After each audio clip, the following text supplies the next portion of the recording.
Hi friends and future me. Trying to build a business from scratch is really tough, and trying to do it alone is even harder, and it's a fast track to burnout. There was a point of time where I was mentally and physically exhausted and my home was just a mess. I spotted some black patches growing on my wall, which at the time I thought was mold, and that really spooked me. So that was when I realized that something had to change. I needed to get my life back by buying back some of my time. But it turned out to be more complicated than I expected. So I'm still in the early stage as an entrepreneur, and I'm in the middle of trying to get my business off the ground. And like a lot of people, I've been juggling way too much on my own. So I stumbled upon the concept of buying back your time through Dan Martell's book, and also from watching creators like Ali Abdaal talk about outsourcing and intentional living. In this video, I just wanted to share what I've learned so far, what worked, what flopped, and also some of the lessons that I've learned along the way. So I started to buy back my time when I was trying to grow my business and manage everything else solo. So my house was getting more messy. I noticed the dust was building up. The house was getting more and more cluttered. But I had very low energy and I just didn't have the time or the energy to clean my home. So I started to feel mentally foggy and my creativity was starting to get blocked as well. So the last straw happened when I started to see those black patches on my wall, which I thought was mold. And thankfully it was just dirt, but that was actually a wake-up call for me. So I started by outsourcing the cleaning. I contracted a cleaning company to do bi-weekly cleaning of my home. And that was actually one of the best things I've done so far. It was a huge mental relief. And nowadays I only need to vacuum my house in every alternate week. So another one is my laundry. So I batch my laundry every week. And if I'm too busy or if there's just too much laundry to do, I would then send it to the laundromat, and that saves up my time as well. So next is also the groceries and the meal preparation. So I generally do a grocery trip once every week during the weekends, and I will also check online as well to see if there's any kind of delivery promotion going on. So if there is and there are very good offers going on, then I usually try to order it online so that they can deliver it to me and save me the time from traveling. Also for meal prepping, I try to prepare my meals in advance so that during the weekdays I don't have to stress out over cooking dinner. When I'm also at the supermarket or shopping online, I will tend to look for special offers on packaged meals too. So I don't like to eat those heavily processed meals. I think we still need to take care of our bodies. So if I do find like really good deals on salads or on nutritious packaged meals, then I will also consider buying them.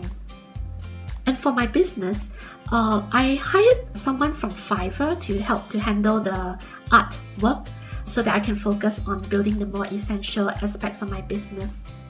However, that didn't really go very well for me and it brought up some issues. So I gave revision feedback to the freelancer after he's completed the art task that I've contracted him to do.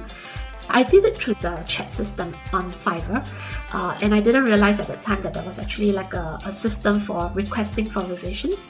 So he actually started stalling for time by telling me like, oh yeah, no worries, I'll look into it and get back to you very quickly. And day after day, he never really attended to my request. And after 3 days, I realized suddenly that my job was marked as completed by Fiverr, and he got the payment for it. So I then wrote back to him to check on it, and again he promised me that he was going to give me the modified work within the next few hours, but nothing came. So I wrote back to Fiverr to check with the customer support, and they mentioned to me that I actually needed to do it through the request revision system, and so then now there was nothing that they could do for me. So that was also a very important lesson to me, that I actually need to take some time to understand how the platforms work even if I've outsourced the work. And in another situation, I was trying to register my company back then, and I thought I could just simplify the process by getting a company registration service from one of the providers that I searched online. I did do some checks in advance by checking on Google to see the credibility of the company as well as the ratings from the customers. And it seemed decent enough at the time, and considering that this particular service provider was only half the price of the competitors, I thought I was actually getting a really good deal. So I went ahead to purchase the service from them. I very quickly realized that this company was not very competent, so I started to have to re-sign a lot of the paperwork multiple times due to different clerical errors on their end. And in the end, the whole process took me over a month, when I could have easily done this in a week or possibly less.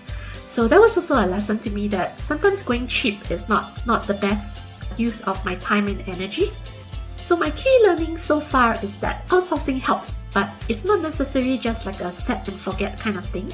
You still need to spend time to manage, communicate, and sometimes even course correct. Rest is a valid use of your saved time.